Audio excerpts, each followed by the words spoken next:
Saludos, bienvenidos a esta emisión de Padilla en América a través de Infobae América y también economiafinanzas.net. Muchas gracias por estarnos acompañando. Bueno, vamos rápidamente, déjame le doy un adelanto de lo que vamos a tener, un buen debate, un buen análisis sobre genéricamente se le conoce como las medidas de austeridad.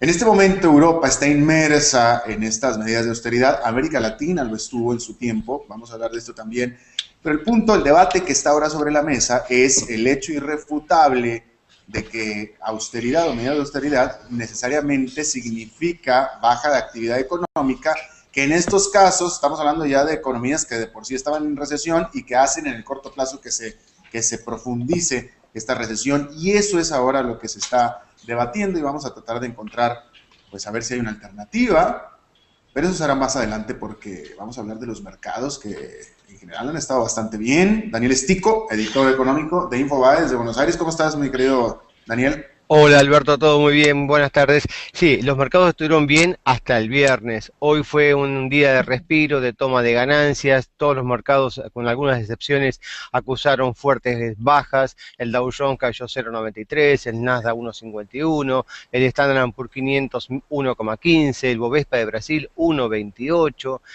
Chile bajó apenas 0,09.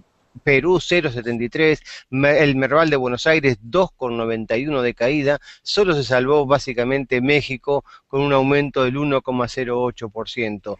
La explicación es toma de ganancias. El año había empezado con mucho furor y era necesario digerir un poquito esa ola de compras, y entonces hoy el mercado tomó algún respiro.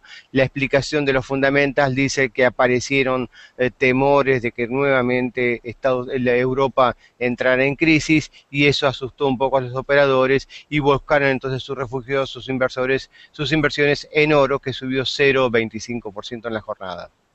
Claro, pero bueno, ya la prensa internacional, de la cual somos parte, pero estaba hoy viendo, por ejemplo, un encabezado de la Financial Times, donde ya están reflejando en términos genéricos que los mercados bursátiles del mundo están en máximos multianuales. Exactamente, justamente, apenas 40 días, menos de 40 días de comenzado el año, y el Dow Jones acumula subas del casi el 6% en dólares, así que realmente es una muy buena performance, pero bueno, ahí está la discusión: ¿es toma de ganancias, es ajuste de posiciones, el año sigue siendo positivo, o de nuevo aparecen temores de que la crisis europea se va a agudizar y eso entonces va a volver a castigar a los mercados bursátiles? Seguramente lo veremos en las próximas semanas. Claro, bueno, pero por lo pronto son muy buenas noticias para grandes inversionistas como tú, Daniel Stico y Isaac Cohen. Eso es bueno. Así es, esperemos que así sea. Gracias, mi querido Daniel Stico. Bueno, vamos a hablar del tema que nos ocupa y es este debate, bueno, no sé si tanto es debate como quejas, como denuncias de que toda medida de austeridad, a ver, déjame se lo pongo muy fácil. Cuando un país entra en recesión y sobre todo que tiene déficit de fiscales importantes, las primeras condiciones que los organismos multilaterales de desarrollo, los bancos centrales, el Banco Central Europeo, imponen como condicionante de prestar dinero es que el gobierno del que se trate, en este caso de Grecia, puede ser de España también incluso, los organismos le dicen, bueno, lo que tienes que hacer es tomar medidas de autoridad, tienes que empezar a arreglar la casa financieramente. Y eso significa una contracción económica dentro de una economía que ya está en recesión y por tanto hace que se profundice la recesión. Y esto es lo que se ha estado debatiendo incluso en foros presidenciales. Obviamente todo relacionado con Europa porque es la región del mundo que está ahora en crisis. Tenemos un panel bastante importante y primero que nada quiero dar la bienvenida personal y muy querida a alguien que es muy querido amigo mío desde hace muchísimos años y que usted, si me conoce a mí, lo conoce a él porque es casi como mi hermano mayor, porque sería demasiado decir que es mi padre, mi querido Isaac Cohen. ¿Cómo estás? Encantado, Alberto, como siempre, un gusto. Gracias, Isaac Cohen. Es difícil hablar de mí sin hablar de ti, porque no, has estado conmigo durante muchísimos años, siempre presente, y te agradezco muchísimo, mi querido Isaac. Así es, Alberto, un gusto. Economista y analista basado en Washington. Nos acompaña también Miguel Ángel Santos, economista, catedrático, nos acompaña desde Barcelona. Muchas gracias. y también José María Hook, economista, y también, bueno, yo diría que eres colega también periodista que nos acompañas desde Madrid. ¿Cómo estás, José María? Buenas tardes, un placer estar contigo, Alberto. Gracias. Bueno, yo creo que voy a empezar contigo, porque tú estás en Madrid, estás en España, estás en la zona cero de debate y de los asuntos económicos no positivos del mundo en este momento. Y la pregunta, bueno, primero que nada, sigue todavía, España está inmersa en una serie de varios planes de austeridad y por supuesto inmersa en una profunda recesión. ¿Este debate es vigente actualmente en España y sobre todo es serio? Es totalmente vigente.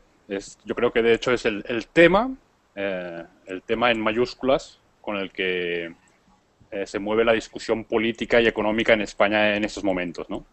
La discusión de si las medidas de austeridad van a permitir a España salir de la crisis económica en la que se encuentra o por lo contrario hay que apostar por medidas de crecimiento y de dónde va a salir ese dinero, la plata para conseguir impulsar esas medidas de crecimiento, ¿no? Claro. Miguel Ángel Santos, existe, vaya, no hay duda, es por todos sabidos que medidas de austeridad generan contracción económica y contracción económica es lo que menos necesita ahora la Unión Europea. Pero te pregunto yo, ¿hay acaso alguna alternativa?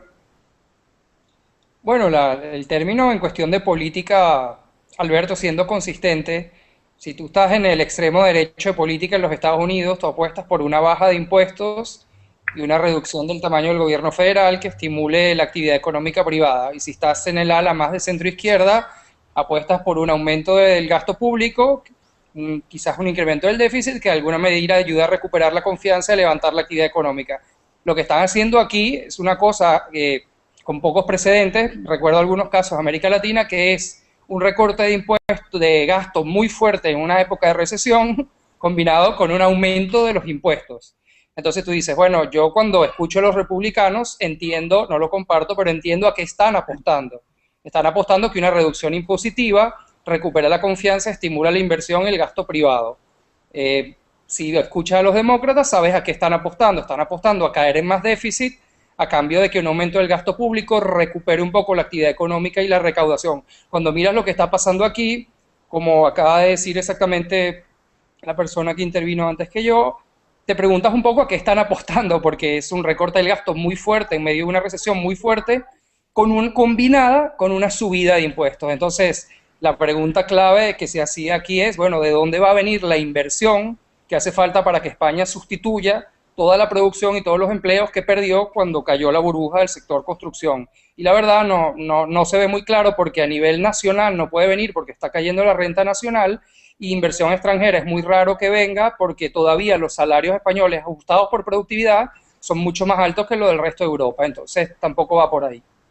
Claro. Bueno, y de nuevo, todo este debate se está dando en Europa porque en Europa es donde está la crisis económica en este momento y son países que necesitan del dinero y lo primero que los prestamistas le están diciendo a esos países es, bueno, necesitamos que nos demuestres que te vas a sincerar, que vas a hacer medidas de ajuste, es decir, que vas a dejar hacer lo que venías haciendo antes en términos de sobregasto y etcétera, para nosotros darte el dinero, y eso es lo que está generando mayor contracción económica. Isaac Cohen, en América Latina sabemos perfectamente bien, sobre todo los grandecitos como yo, no sé si tú, pero ya como yo sí, nos acordamos allá en las épocas de los años de los 90s, 80s, las medidas de austeridad. Esa era moneda de uso corriente en América Latina, las medidas de austeridad. Pero la pregunta que yo te hago es, ¿acaso América Latina salió adelante de las crisis? Porque creo que lo hizo de manera bastante formidable en ese sentido. Nosotros no solamente vivimos las crisis, sino que pareciera ser como que ya nos deshicimos de ellas. Las hicimos a base de medidas de austeridad, es decir, pasamos exactamente lo mismo que está pasando en Europa en este momento. Bueno, el precio que pagó América Latina por la austeridad de los años 80 fue una década perdida de crecimiento económico. O sea, no hay que olvidar que en América Latina perdimos 10 años de crecimiento económico para ajustar la economía, las economías a una situación financiera diferente. El tema era la deuda externa, el alza del petróleo, ambos provocaron un tsunami en América Latina, tasas de inflación que no se veían nunca en la historia de los países de América Latina. Estoy hablando de 1000, 3000, 5000% al año, era lo corriente. Ahora, ¿cómo se salió del atolladero en América Latina? Primero vino una solución del tema de la deuda. No hay que olvidarse que los bonos Brady, llamados bonos Brady en honor del secretario del Tesoro de Estados Unidos, fueron los que sacaron a América Latina porque se logró cambiar la deuda vieja por nuevos bonos Brady. Y eso logró colocar a América Latina nuevamente en los mercados financieros internacionales. Y eso empezó a ayudar. Luego vino una estabilización, porque los gobiernos se tomaron muy en serio el combate a la inflación, y la lucha contra la inflación reveló que la caída desde los niveles en los que estaba la inflación en América Latina se podía hacer de una manera muy abrupta. O sea, la caída era un mensaje positivo que se enviaba. Y al mismo tiempo coincidió en que América Latina se volvió hacia la democracia en los años 80 y los votantes empezaron a reconocer a aquellas personas que combatieron la inflación. Por ejemplo, presidentes como Fernando Henrique Cardoso se ganó la presidencia de Brasil combatiendo la inflación. Entonces ese conjunto saca a América Latina, por así decir. Luego viene el auge de las materias primas, que empieza por ahí en los años 90, y entonces eso empieza a sacar a América Latina del atolladero. Pero fueron 10 años perdidos de crecimiento económico, eso no hay que olvidar. Totalmente de acuerdo, pero la pregunta, y bueno, el producto de todo eso es que aquí ya vemos varios en Estados Unidos que escapamos de América Latina, pero te pregunto yo a ti, ¿había otra manera de hacerlo? Porque estoy tratando de hacer a ver si hay un ejemplo de América Latina hacia Europa, porque, de nuevo, nosotros en América Latina pasamos por medidas de austeridad y en este momento, felizmente, América Latina está en otra posición totalmente diferente a la que estaba la región en los años 80. Y yo te pregunto, ¿había otra manera diferente de hacerlo? ¿Había otro camino? Creo que hay una diferencia fundamental entre lo que pasó en América Latina en los 80s y lo que está pasando en Europa en la actualidad, aunque yo no conozco el tema de Europa tan bien como lo conocen mis colegas, pero creo que la diferencia es la inflación. En América Latina teníamos hiperinflación. Yo creo que ninguna economía en Europa está lidiando con ese problema. Al contrario, yo creo que hay un riesgo de deflación en Europa. Y eso da margen. Y creo que uno de los actores centrales que uno vería para poder empezar a sacar a las economías europeas del atolladero, pienso yo, es un banco central más activo. Un banco central con mayores poderes para intervenir en la economía. Un poco una reserva federal que se preocupa por la tasa de crecimiento y que empieza a inyectarle liquidez a la economía para no dejarla caer y parar la caída, por así decirlo. Entonces, pienso yo que ahí hay una diferencia. Cuando yo escucho que hay quienes dicen que hay lecciones en América Latina para Europa, para mí todas esas comparaciones son muy odiosas. Yo creo que hay una diferencia fundamental, que era la inflación, hiperinflación en América Latina, que no la hay en este momento en Europa. Ahora, y sin embargo, José María Hook, terminando con esta frase que dijo Isaac Cohen, ¿acaso se creería o tú crees, y tal vez también para ti, Miguel Ángel, si quieren ustedes, si quieres tú también comentar al respecto, porque Isaac acaba de establecer lo que él piensa que es la gran diferencia entre la situación de América Latina en aquel entonces y la de Europa ahora. Pero la pregunta que yo tengo acá, ¿acaso lo que pretenden los prestamistas en Europa es la misma solución, la misma receta que se aplicó en América Latina, que era un caso diferente? Sí, a ver, yo creo que tanto Isaac como Miguel han descrito muy bien la situación. La primera, que lo ha dicho Miguel, es Europa no se sabe muy bien a qué está jugando, qué está haciendo para salir de la crisis. Y la pregunta fundamental que se tiene que hacer a Europa es ¿a qué se ha debido la crisis económica? ¿Qué ha provocado la crisis económica? Y en el caso concreto de España, sin duda, el que ha disparado la pistola de la crisis ha sido la expansión crediticia que ha tenido España, ¿no? Entonces, lamentablemente, yo creo que España y gran parte de los países del sur de Europa se enfrentan a una década perdida porque es muy complicado solucionar verdaderamente el problema con más expansión crediticia adicional para el caso español, ¿no? O sea, digamos, los efectos que provoca a corto o medio plazo la expansión crediticia, o que provocaría más expansión crediticia en estos momentos en España, con unos niveles de deuda ya poco sostenibles, obviamente sería como los mismos que ha provocado anteriormente. Es decir, todo el mundo estaría feliz, pero los problemas de la economía, los problemas intrínsecos de la economía, de falta de competencia, de alto endeudamiento, no se solucionarían, ¿no? Entonces, Europa o España tiene que ser consciente de que se enfrenta a una década perdida, donde tiene que tomar una serie de medidas de austeridad, pero de austeridad bien aplicada, ¿no? No como se está aplicando ahora, que es una austeridad, digamos, grosera, a bultos, sino tiene que ser una austeridad quirúrgica, bien hecha. No puede ser que España reduzca la inversión pública un 50%, pero el coste de los salarios de los funcionarios solo se reduzca un 2%, ¿no? O sea, tiene que realmente ser una austeridad inteligente, no como la que se está realizando en estos momentos, ¿no? Y probablemente también España, en Grecia ya ha pasado, apuntaba Isaac que una de las soluciones en Latinoamérica fue, en cierto modo, reestructurar la deuda. Por desgracia, probablemente España y muchos países desarrollados en estos momentos, con un endeudamiento público-privado que supera el 350% del Producto Interior Bruto, tiene que enfrentarse a algún tipo de reestructuración de deuda en algún momento, ¿no? Sino todo lo que no sea esto es una huida un poco hacia adelante que acabará impactando aún más gravemente en el futuro. Profesor Santos. Sí, no, estoy de acuerdo, quizás para resaltar lo de los años de austeridad que vienen por delante. Con lo que ha pasado en España en los últimos 3 años, el salario real promedio español cayó 6,4%. Y se estima que todavía para igualar el salario de Europa en términos de unidad producida, le falten otros 14%. O sea que España, a este ritmo que viene, igualar su nivel de salarios con el de Europa para que alguien pueda pensar que montar una industria aquí pueda ser competitivo y se recupere la inversión y el empleo, le quedan muchos años de austeridad. A mí, como tú, viniendo yo de América Latina, me parece que 4 o 5 años más de desempleo al 27-30% son muy, pero muy peligrosos en términos de estabilidad. Yo ya he escuchado demasiadas veces que en América Latina hacemos cambios y nunca se volverá atrás, y la historia de nosotros es como circular. Entonces quizás vengo curado en ese sentido contra pensar que España tiene ya alcanzado un grado de estabilidad institucional que no lo puede perder. Yo creo que 3 o 4 años de desempleo de 27-30%, con las barbaridades que estaba comentando José María en términos de las diferencias entre quienes pagan los ajustes, puede ser muy peligroso. Entonces me parece que la opción de España es un tema de o se reestructura la deuda o el Banco Central Europeo interviene de una manera más activa con los riesgos que José María ha resaltado, la expansión crediticia, o se saldrá el euro en algún momento, porque que socialmente se pueda pasar aquí 3 o 4 años más a nivel de 27-30% de desempleo, me parece socialmente muy peligroso y muy difícil de sostener. Y yo estaría totalmente de acuerdo contigo, es insostenible socialmente, por supuesto, 27% de desempleo y etcétera, pero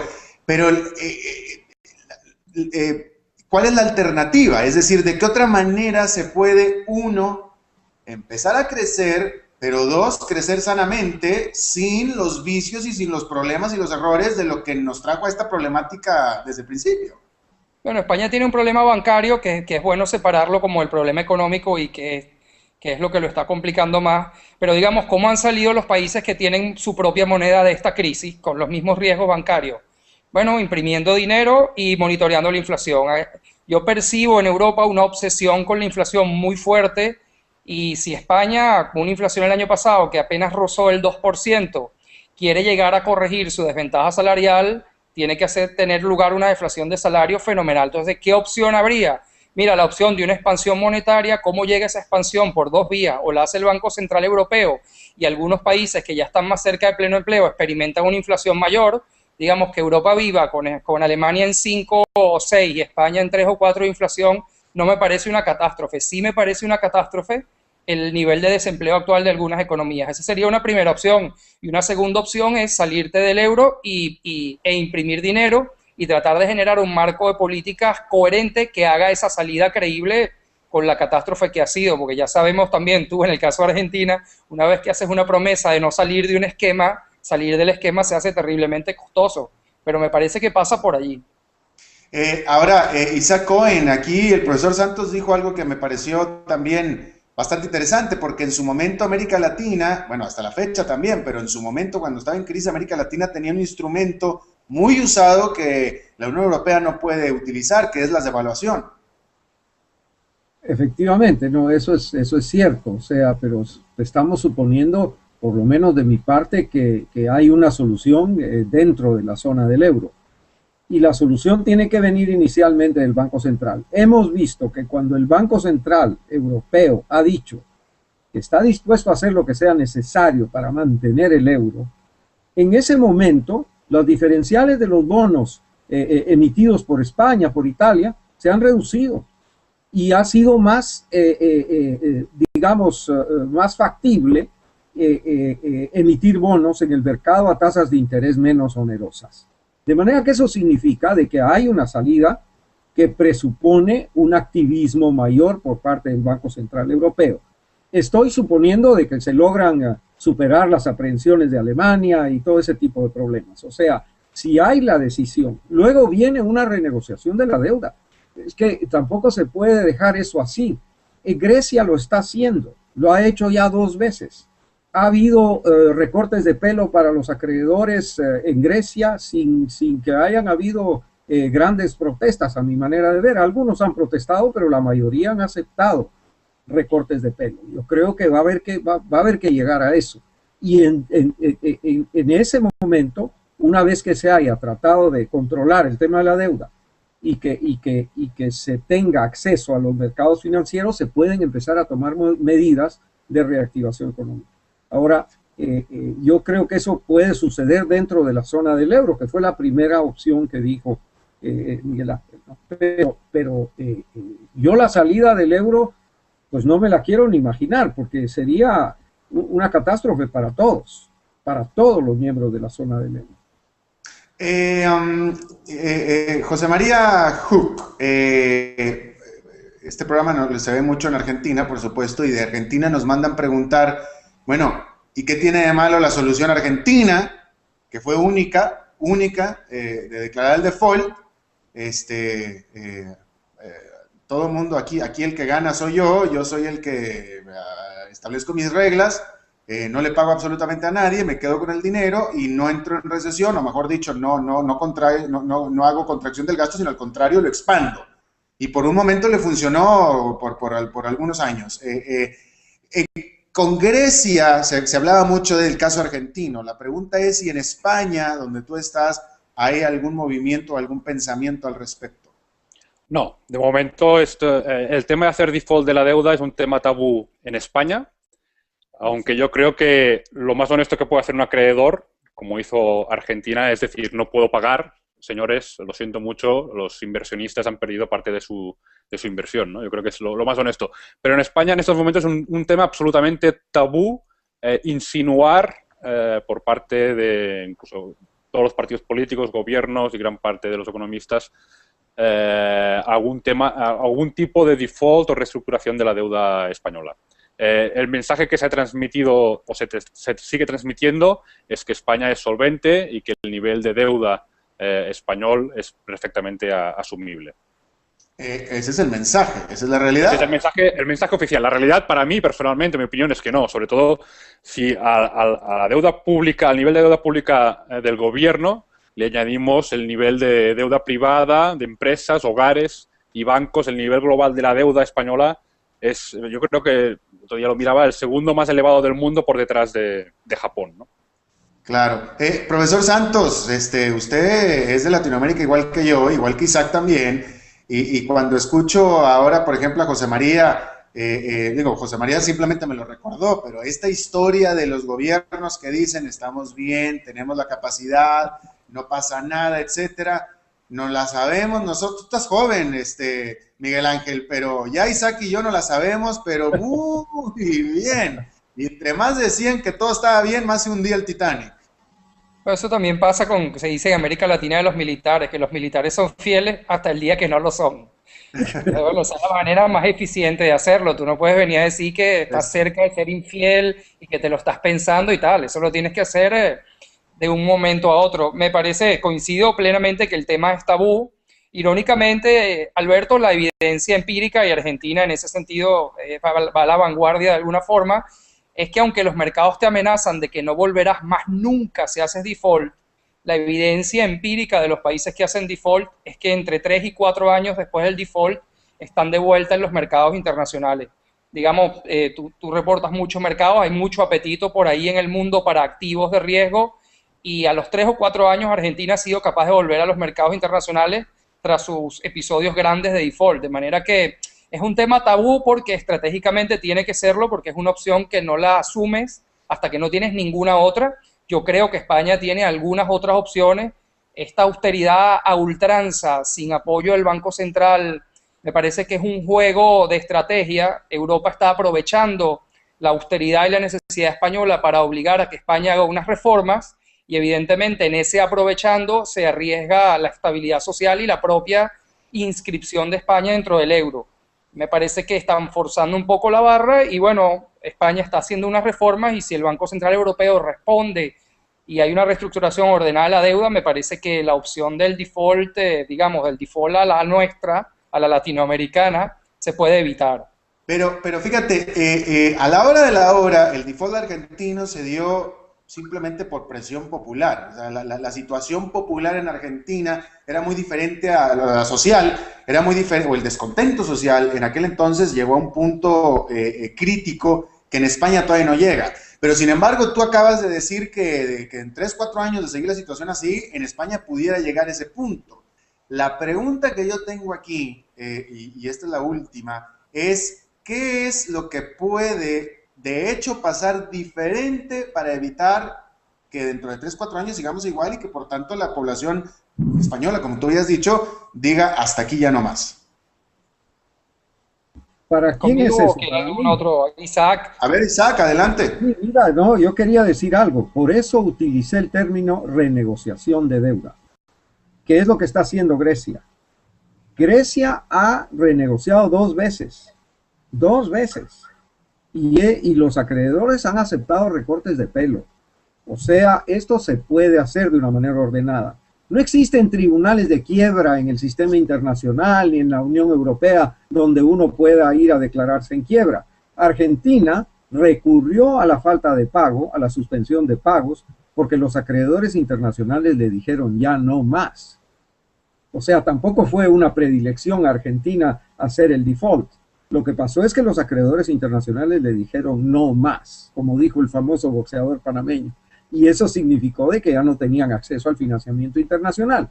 Pero yo creo que si hay posibilidades de un banco central activo que entre y que haya una renegociación ordenada de la deuda, se puede salir de este tipo de atolladero.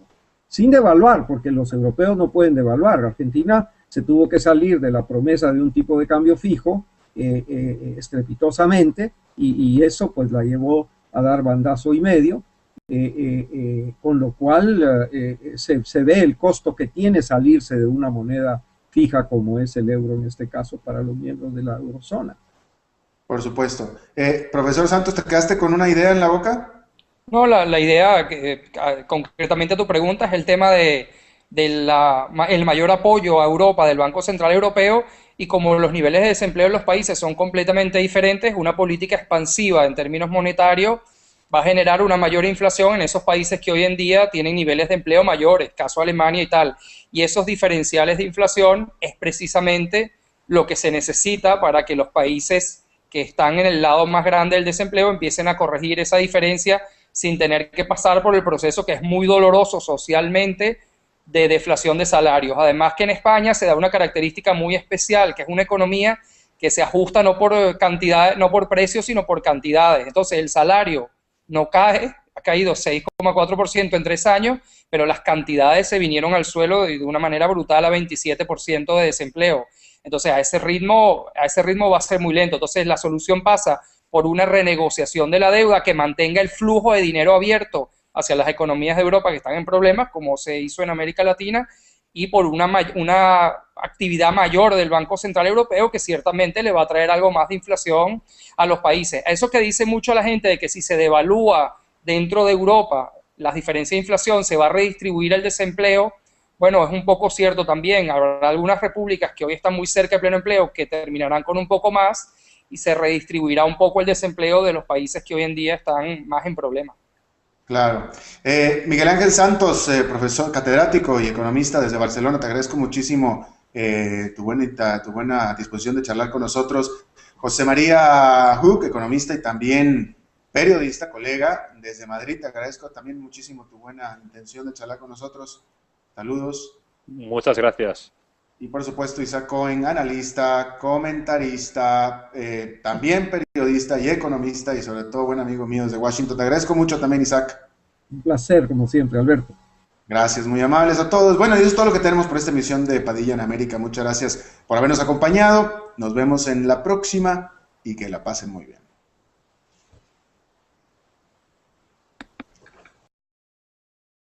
Que nos ocupa y es este debate, bueno, no sé si tanto es debate como quejas, como denuncias de que toda medida de austeridad, a ver, déjame se lo pongo muy fácil, cuando un país entra en recesión y sobre todo que tiene déficit de fiscales importantes, las primeras condiciones que los organismos multilaterales de desarrollo, los bancos centrales, el Banco Central Europeo, imponen como condicionante de prestar dinero es que el gobierno del que se trate, en este caso de Grecia, puede ser de España también incluso, los organismos le dicen, bueno, lo que tienes que hacer es tomar medidas de autoridad, tienes que empezar a arreglar la casa financieramente.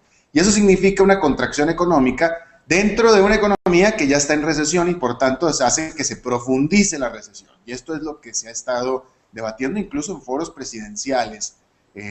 Obviamente todo relacionado con Europa porque es la región del mundo que está ahora en crisis. Tenemos un panel bastante importante y primero que nada quiero dar la bienvenida personal. En oro, que subió 0,25% en la jornada.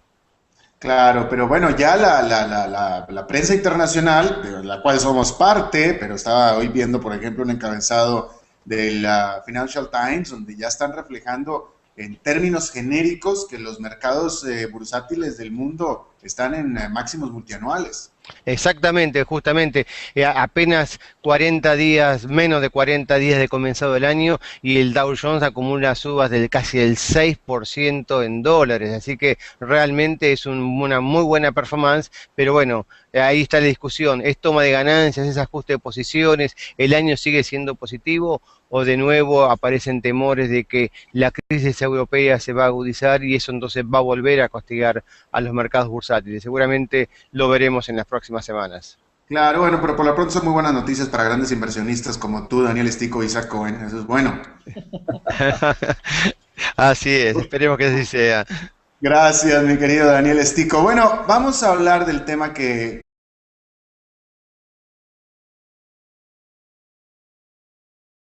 Saludos, bienvenidos a esta emisión de Padilla en América a través de Infobae América y también economiafinanzas.net. Muchas gracias por estarnos acompañando. Bueno, vamos rápidamente, déjame le doy un adelanto de lo que vamos a tener, un buen debate, un buen análisis sobre genéricamente se le conoce como las medidas de austeridad. En este momento Europa está inmersa en estas medidas de austeridad, América Latina lo estuvo en su tiempo, vamos a hablar de esto también, pero el debate que está ahora sobre la mesa es el hecho irrefutable de que austeridad o medida de austeridad necesariamente significa baja de actividad económica, que en estos casos estamos hablando ya de economías que de por sí estaban en recesión y que hacen en el corto plazo que se profundice esta recesión, y eso es ahora lo que se está debatiendo y vamos a tratar de encontrar, pues a ver si hay una alternativa, pero eso será más adelante porque vamos a hablar de los mercados que en general han estado bastante bien, y muy querida, alguien que es muy querido amigo mío desde hace muchísimos años y que usted, si me conoce a mí, lo conoce a él, porque es casi como mi hermano mayor, porque sería demasiado decir que es mi padre, mi querido Isaac Cohen. ¿Cómo estás? Encantado, Alberto, como siempre, un gusto. Gracias, Isaac Cohen. Es difícil de hablar de mí sin hablar de ti, porque no, has estado conmigo durante muchísimos años, siempre presente, y te agradezco muchísimo, mi querido Isaac. Así es, Alberto, un gusto.